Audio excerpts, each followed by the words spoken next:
What's up everyone, I'm CallumOnToast, and in today's video we have the long-awaited Battle of Spice World Championships, and let me tell you, this will most likely be the craziest video I ever put together, because the teams that have been submitted are genuinely ridiculous. Every single one of the 24 teams featured in today's video would have most likely been spicy enough to win a previous Battle of Spice competition. I mean, there's a reason these trainers were able to qualify for this competition, but they've well and truly brought the spice levels up a notch for this video. Now, unlike most Battle of Spice competitions, I've actually decided not to blur the names of these competitors because we already know who's qualified, and I think it would be nice for these trainers to get some recognition for the insane spice they brought in this competition.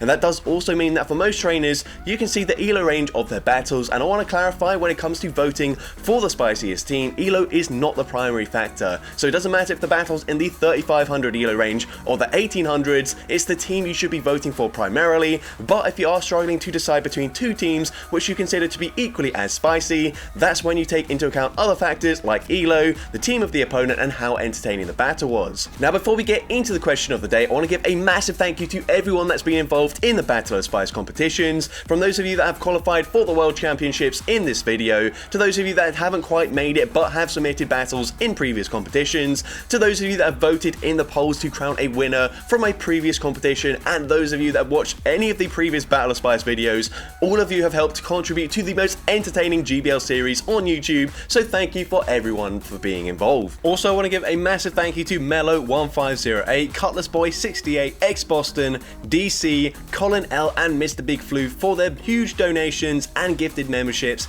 in my recent live stream with Jamie Finn, which, by the way, if you didn't catch that live, you should definitely watch the playback because there were some very entertaining battles there as we used 165 unique shadow Pokemon in the Open Great League. But anyways, with that being said, let's finally get into the question of the day. This is going to be a question of the day that you have to answer after watching the full video, but I want to know which battle featured in today's video was your favorite. It doesn't have to be the spiciest battle, but what was the most entertaining battle? Which one was the most enjoyable? Let me know in the comment section down below. And with that being said, let's get into the battles now. Alright, so go into the first battle, the Fungus into Quagsire, and we've got a triple level 50 team. All Pokemon with the best buddy ribbon, and we are in a pretty good lead here. Of course, Fungus not going to hit particularly hard, but we do have grass type coverage here, so this is great for us. We're actually going to fire off a Body Slam. I'm not really sure about this. Body Slam is going to be no shielded by the opponent, but that's okay. The opponent is going to overfarm massively, allowing us to make it to the Grass Knot, and Grass Knot gets the KO there, so Body Slam maybe lured them into a false sense of security there. Not expecting a grass type move to come from the Fungus, but either way, we're going to swap into our level 50 shiny Clownpole. Unfortunately, they're running Trailblaze. That does big damage there. We're going to make it to a Body Slam, but we're only making it to one charge move here, so maybe should have just gone for the Ice Beam, but either way, the opponent gets the farm down there, but we have put them into farm down range ourselves. They've got a lot of energy, so we're going to come in with the Fungus, basically just forcing them to throw straight away. As the opponent goes for the lunge, we're going to come in with the Shellos, and we can get the Mud Slap farm down there, which is very nice, and they've got Drapion in the back. Now, unfortunately, Shellos is not a part ground typing like the Evolution is, but either way, we should be fine here. We are going to no shield the first charge move. The opponent goes for Crunch. Crunch drops our defense, so very important to no shield the first one there, otherwise we're going to take more damage from a Crunch later on. We can now go for the Mud Bombs here and just shield these Crunches, and we should be looking good here as the opponent goes for the Crunch. Crunch doesn't get the debuff this time around. They make it to another charge move, but they're not at back-to-back, and we just gained the energy for the Mud Bomb, so we're going to throw straight away, and even non-stab from this range, it will be enough damage to take out the Drapion, and we're able to take that game.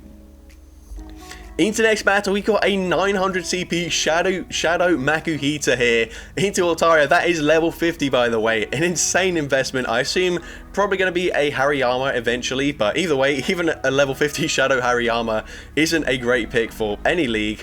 But we're going to go for the Night Sash here. Night Sash is going to be shielded, and we get the attack boost, which is very important because we kind of need this Sandshrew to carry the team, because we've also got a level 50 Shadow Swinub in the back, which doesn't even reach 150 CP. Now, we are going to full set a Blizzard here.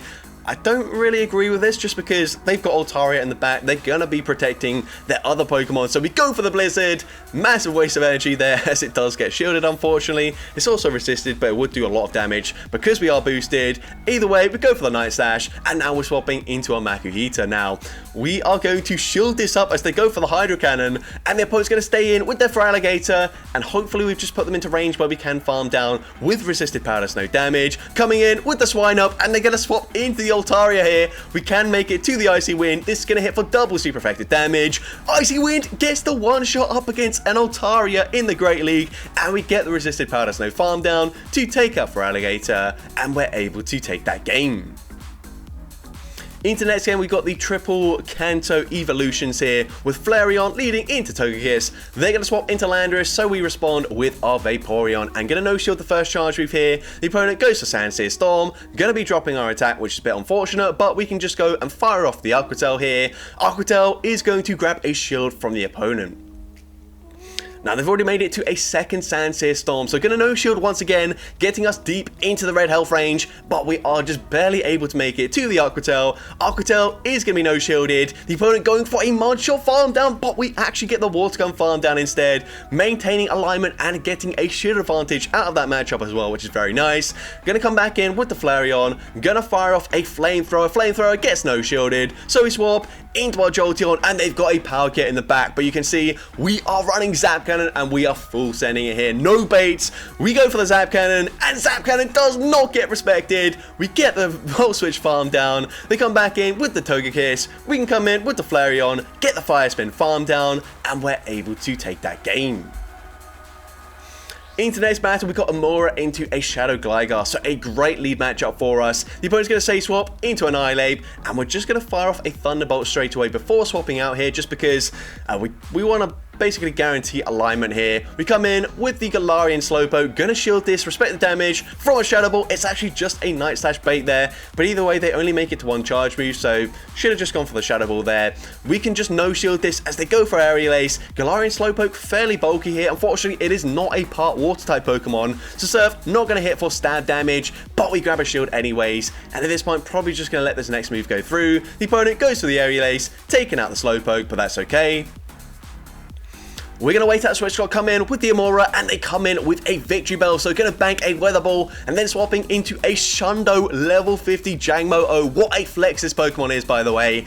And now we can just no-shield that, go for a Dragon Claw. Dragon Claw, I'm not going to hit that hard, to be honest, but it does put them into Powder Snow range. So actually, just going to no-shield this. The opponent goes for the Leaf Blade there, taking us out. One Powder Snow, we don't even take damage from the Magical Leaf, and all we have to do is fire off back-to-back Weather Balls. The first one should be grabbing the final shield, and the second Weather Ball will of course be enough damage to hit for double super effective here to take out the Shadow Gligar, and we're able to take that game.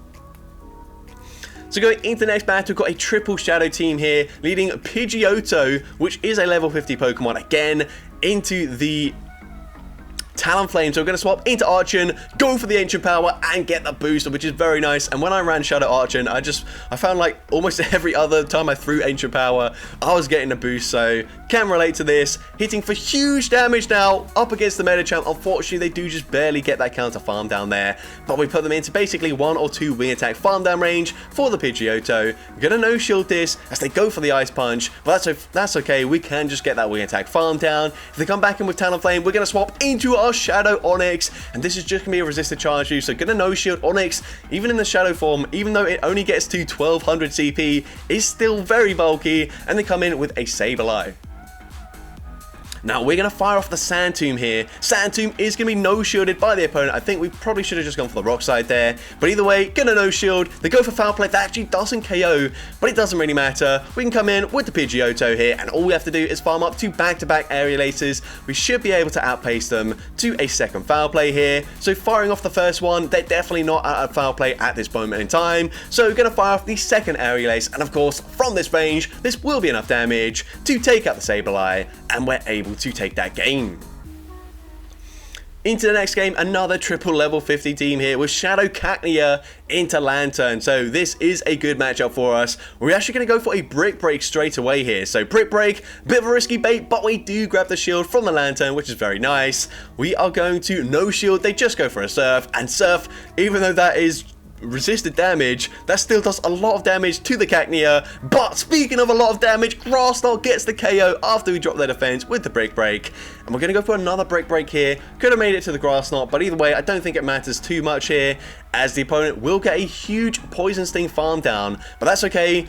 Actually, never mind. They've got Mud Shot as the fast move instead of Poison Sting. We're going to come in with the Shadow Slowpoke here, and these Confusions are seriously chunking after we drop their defense. They're going to fire off another charge move as they go for the Stone Edge there. Not really sure why they're staying in with the Closer, allowing us to fully farm them down, and they come in with a Skarmory. So going straight for the Water Pulse here. Water Pulse gets no shielded. Honestly, I'd probably swap into my Stunky straight away, but we're actually going to fire off the next charge move.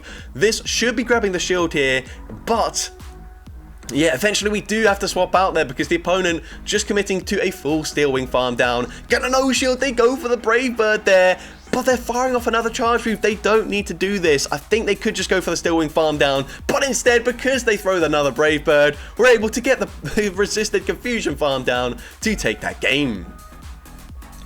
Into next battle, we've got a battle in the Master League with a triple level 50 grass team, and unfortunately met with a Metagross in the lead, and we've got literally zero coverage up against this Pokemon. Sceptile could be running Earthquake, but we're not running it here, so gonna shield up. The opponent goes for their own Earthquake for some reason.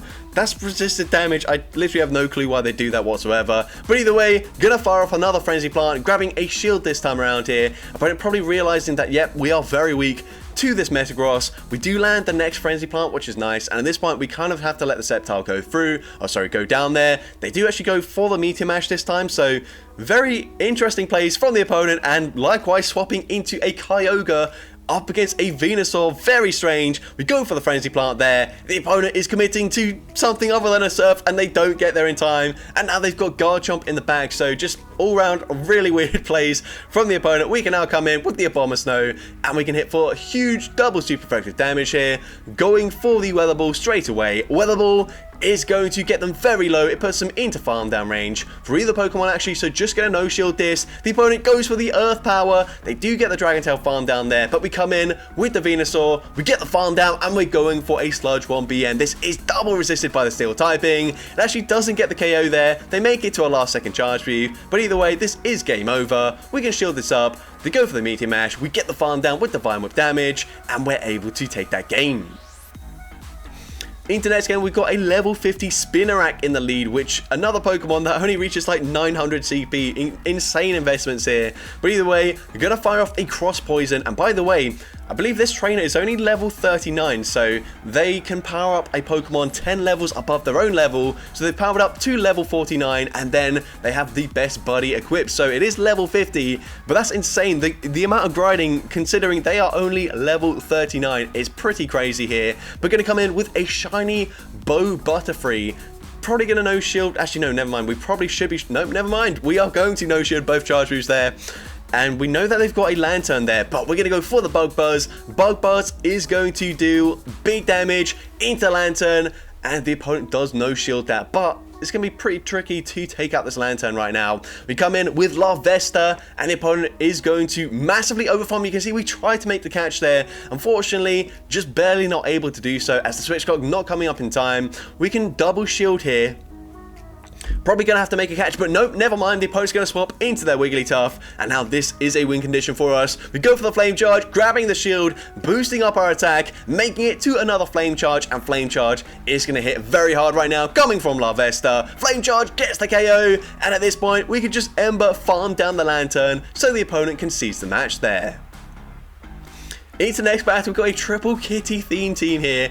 All of these Pokemon are, by the way, just slightly under-leveled. I think they're between level 40 and level 50. Not quite max, but the opponent is not ready for a Play Rough to fully one-shot the Scrafty there. And they come back in with a Quagsire. What on earth have they got in the back here? We are going to no-shield as they go for the Mud Bomb. That is resisted damage. At this point, honestly, yeah, I'd probably just shield this, go for the Leafage farm down, and then see what they've got in the back here. We are down a shield, but we've got two Pokemon remaining, and they've got a Azumarill in the back. So, firing off the Grass Knot. Grass Knot grabs the shield there. We're going to commit to another Grass Knot. We barely don't get there in time, which is unfortunate. We're coming in with the Litten, basically just forcing them to throw their energy, I assume. Yep, Litten, not going to be very good in this matchup, but they go for the Play Rough, which is resisted damage. And now we come in with our Shinx, and again, this is not quite level 50, but I believe somewhere between like level 40 and maybe level 48. Between the three of them, but either way, gonna bait with a Swift here. Swift seems like a pretty unnecessary bait, but it does allow us to make it to the discharge in time. Discharge coming from the shiny Shinx, doesn't get the KO, but one more spark gets the farm down, and we're able to take that game. So going into the Ultra League this time around, we've got a level 50 shiny Spiritomb up against Registeel. This is another Pokemon that I do really want to invest in, but again, it's so hard to get the XL candies for because this thing like doesn't even get featured in Halloween events these days. Like, you basically just have to walk it. That's the only way to get the XL candies for it, or of course, investing in rare candy XLs. But either way, gonna fire off the Shadow Ball into the Registeel. Gonna swap into our Shadow Fortress here, catching a Zap Cannon. Zap Cannon does not get the debuff, and we barely don't get the farm down there as the opponent swaps into a Shadow for Alligator. We're not making it to the Earthquake. We settle for a Mirror Shot, and we grab a shield anyways, which is very nice. Unfortunately, not getting the debuff there, but it doesn't really matter too much. They go for the Hydro Cannon, taking us out there. We still got a very healthy Spiritomb and a Shadow Amoonguss in the back, so going to come in with the Spiritomb, and we are going to shield this up as the opponent goes for the Hydro Cannon, and we are going to go and swap and make a catch here, trying to catch another Hydro Cannon. Have we caught it? Yes, we have. That is resisted damage. The opponent's going to swap into their Registeel, trying to catch a Charge Move there, but unfortunately for them, we don't throw a Charge Move. I don't think we even had the energy for it, and now they're coming in with Giratina, and this is not a bad matchup for us whatsoever, as we do have Astonish as the fast move, and Foul Play to hit for super effective damage. You can see, unfortunately, getting a lot of stutter lag there, but still making it to the Foul Play. Foul Play grabs the final shield, and at this point, I think, yeah, definitely gonna no-shield this. Well, we don't have any shields anyways. We're not gonna throw straight away just because we need to overfarm in this matchup. Now firing off the Shadow Sneak. Now that for Alligator, it doesn't have much residual energy here. So can we outpace them to the charge move? Yes, we're just barely able to do so. Shadow Sneak from this range gets the KO up against for Alligator, and we're able to take that game.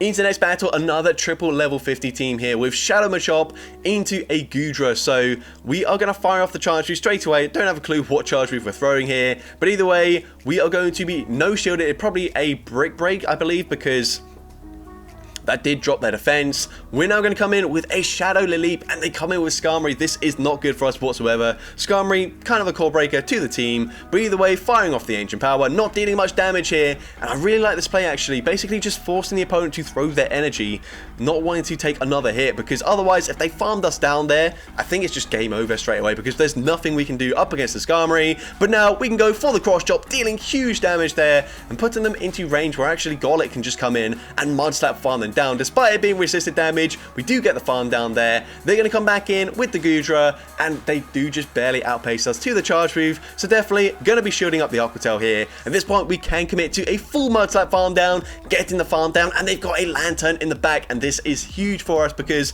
of course, we're going to double resist the spark damage. Surf's, yes, going to hit for super effective damage, but hopefully we can double bait them with these Brick Breaks here, and we do get both shields from the opponent, and this is amazing for us because we are now dealing huge damage with the Mud Slap damage here. We are going to overfarm throwing on the CMP tie. Golett winning CMP, and from this range with an already double debuff to their defense, it takes out the Lantern, and we're able to take that game. Into next battle, into the Open Master League once again, and we are running a level 50 Flower Crown Whimsicott here, but this thing doesn't even get to 2,500 CP range, and we're using it in the Open Master League. So going to be shielding up the Iron Head here. Kind of strange that the opponent is going to be shielding their Dialga, but we're going to go for a second Moonblast here, and Moonblast grabs both shields from Dialga, so that's not really ideal for us. Either way, we are going to double shield our Whimsicott as well, and the opponent is going to swap, make a catch onto Necrozma. That's okay for us. Moonblast going to do some okay damage there. We are going to stay in initially, bank some energy, and then come in with our Stoutland. Now, Stoutland should be able to triple resist, well, sorry, not triple, double resist the Moongeist Beam there, which I don't really know why they sent that, but either way, we can now go for a double super effective Crunch as well, and Crunch will be coming through. It will get the KO there up against Necrozma. And the opponent probably going to come back in with the Dialga, so we go for the Crunch straight away here. Crunch shouldn't do that much damage, but it does drop their defense, which is very nice. The opponent will have to throw a Charge Move, otherwise we're making it to another Crunch, which is very good for us, because now we can come back in with the Whimsicott. Or the Aurorus, actually. Either way, we're going to come in with the Aurorus here, going to overfarm just a little bit, fire off the Weather Ball, and from this range, with the debuff to their defense, Weather Ball does get the KO, and they've got a Zygarde in the back, and this is amazing for us. We can go straight for a Weather Ball here. Weather Ball going to hit for double super effective damage, although, honestly, you wouldn't think that was double super effective, considering just how bulky Zygarde is, but we are also able to live the Crunch pretty comfortably, making it to another Weather Ball. Weather Ball gets them fairly low. We swap into Whimsicott. We're making it to the Moonblast in time up against the Zygarde, and from this range, it gets the KO, and we're able to take that game. Into next game, we got a Heatran in the Great League, which is very rare, and then two Pokemon which probably going to get hard carried by the Heatran, because we've got a Chingling and a Wooper. So I'm going to go for the Magma Storm there, then swapping into our Chingling here.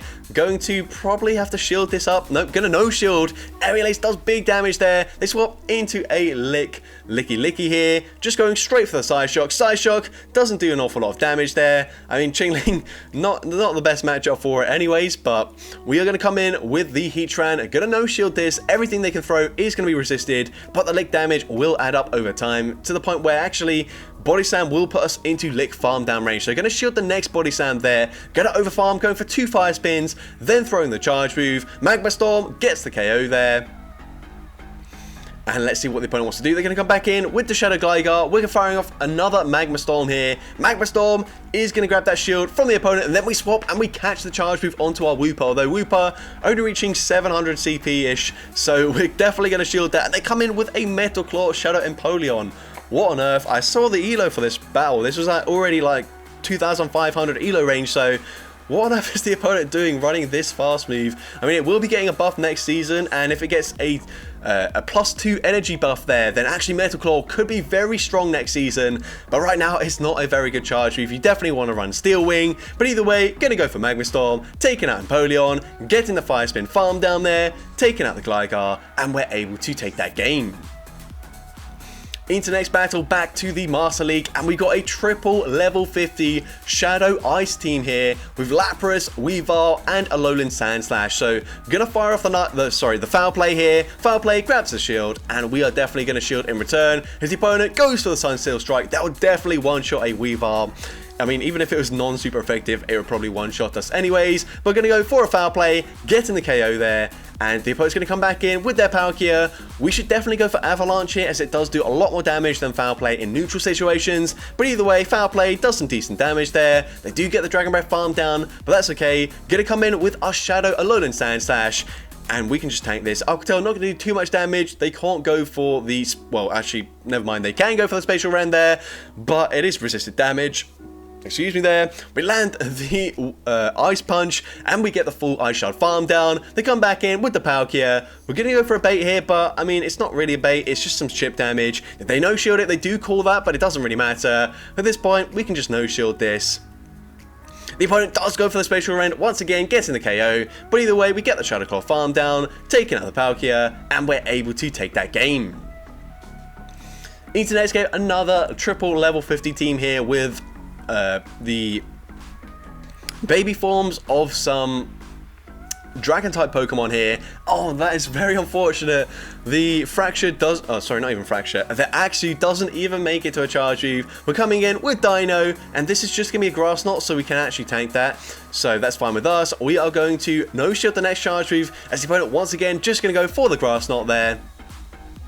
Looking like we're trying to commit to a full Dragon Breath farm down, but not quite getting there in time. So just going to settle for the Body Slam, taking them out there. And they come in with Skeledirge, and I don't really think we need to bait here with a Body Slam. But Body Slam will be grabbing a shield from the opponent, and maybe that's going to mean they're not going to shield the Crunch here. So maybe that is a smart play. Crunch does go no-shielded, and we snipe with the Goomy here. Goomy is running Water Gun as the fast move. We've also got Muddy Water and Dragon Pulse, so not the best moveset by any means, but going to shield up the Hydro Cannon bait from the Feraligatr. We're going to go for a Muddy Water, hoping to grab the final shield. We grab that final shield, we don't get a debuff to their attack, but Hopefully we can just barely make it to the Dragon Pulse in time before they make it to the final charge move, and we barely get there in time.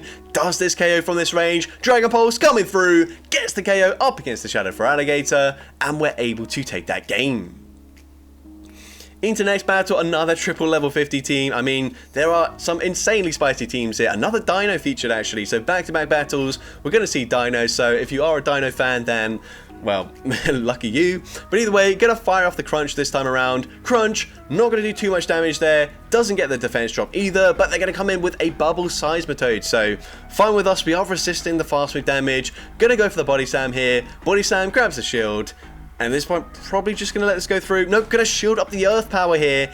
And this will allow us to make it to another charge move. Instead, going to swap into our Yanma, hoping maybe we've caught another Earth Power, which is triple resisted, by the way. And that should allow us to go for a huge Wing Attack farm down, coming out with so much loaded energy. They're going to come in with an Ember Typhlosion, which is very interesting. We're going for the Ancient Power. Ancient Power gets the boost. You can't use a Yanma in a Battle of Spice unless you're getting the boost. That's basically rules.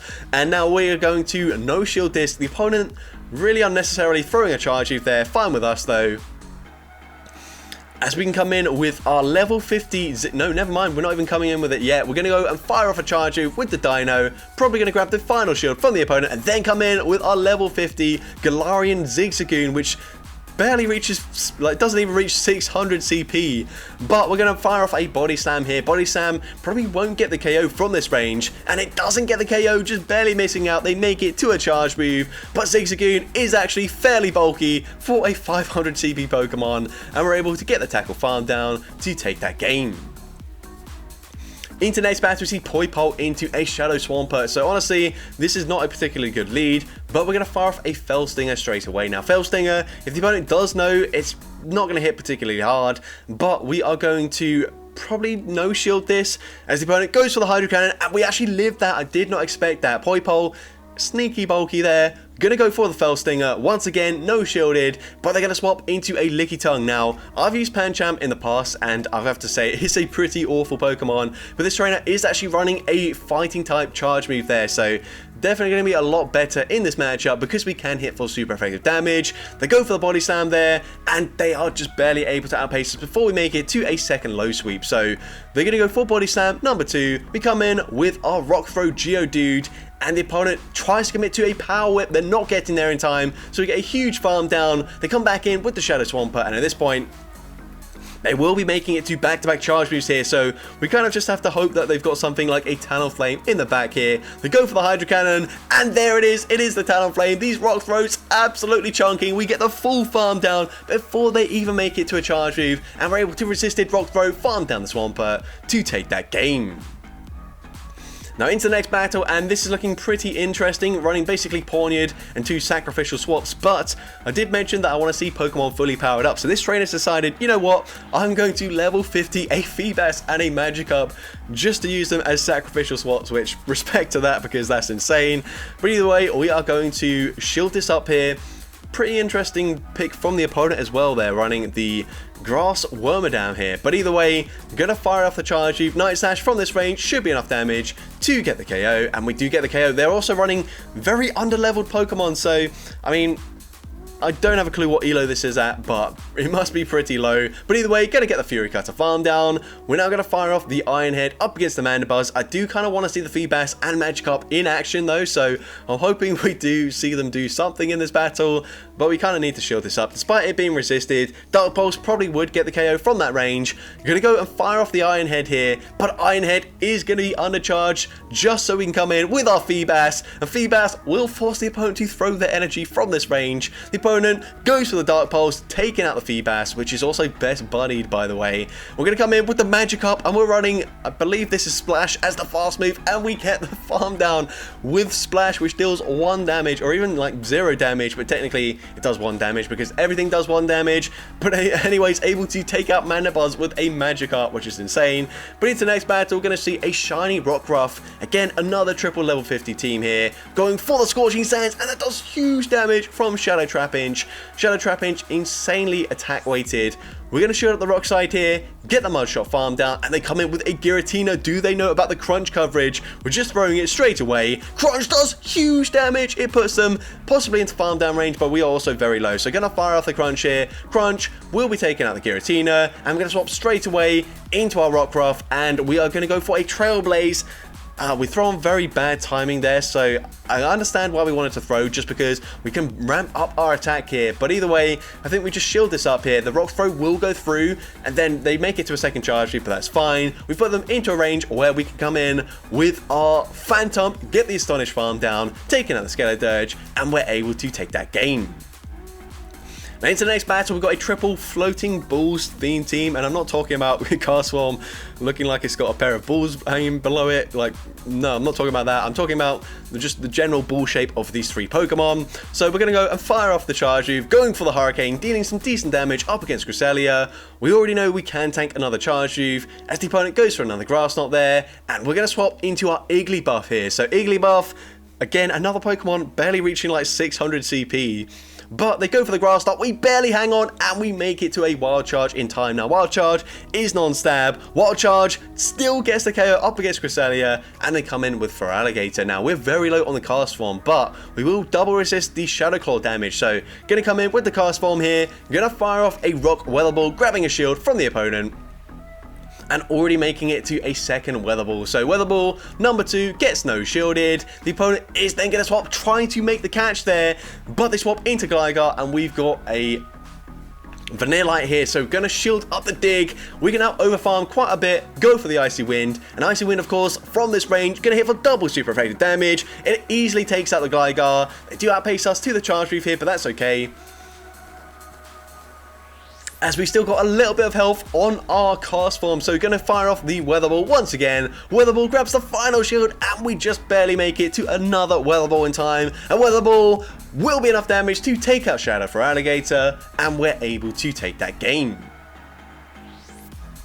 So going into the next battle, we've got a Shadow Blossom in the lead up against a Jellicent. So very good lead matchup for us. And actually Persian going to do pretty well as well, because it does run, I believe, Feint Attack. And I think this trainer has also given it an Elite TM to get Night Slash, which is a pretty crazy investment. I've also used an Elite TM on a Shadow Persian, and I have to say, it's one of the worst Pokemon I've ever built. But either way, going to come in with our Shadow Miss Drevis here, and we are going to grab a shield from the opponent. At this point, we're happy to just no-shield this as they go for the Bone Club. Bone Club doesn't quite take us out, but we can come in with the Persian, get the Feint Attack farm down, and you can see, yes, we do have that Legacy Night Slash here. They're going to come back in with the Jellicent, going to fire off the Night Slash. Night Slash is going to be grabbing the shield from the opponent. We can swap back into Blossom, go straight for the Leaf Blade. Leaf Blade going to take out the Jellicent, and they've got a Registeel in the back now. Typically wouldn't be too good for our team, but we do have a 2-shield advantage and a huge energy advantage as well. So gonna fire off the Leaf Blade here. It looks like that might have been a CMP tie. So Leaf Blade will be coming through. It doesn't do that much damage, but honestly, we've got them very close to the yellow health range already. Focus Blast takes us out. We're coming in with the Shadow Persian, and we are going for that Night Slash. Now, it would be very nice if we could just get an unnecessary boost here. And we actually do get the unnecessary boost. The opponent just concedes the match there. We're able to save both our shields for the next battle, and we take that game.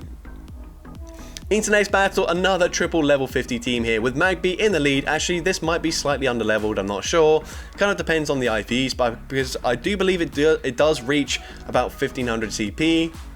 But either way, gonna swap, catch the move, and we catch an Aerial Ace. That was very risky just because Dig would still be super effective. But either way, the opponent will be throwing a charge move straight away. The opponent goes to the Mud Bomb there, and we should just barely make it to a Dig, and we will get that on the CMP tile, which is huge for us.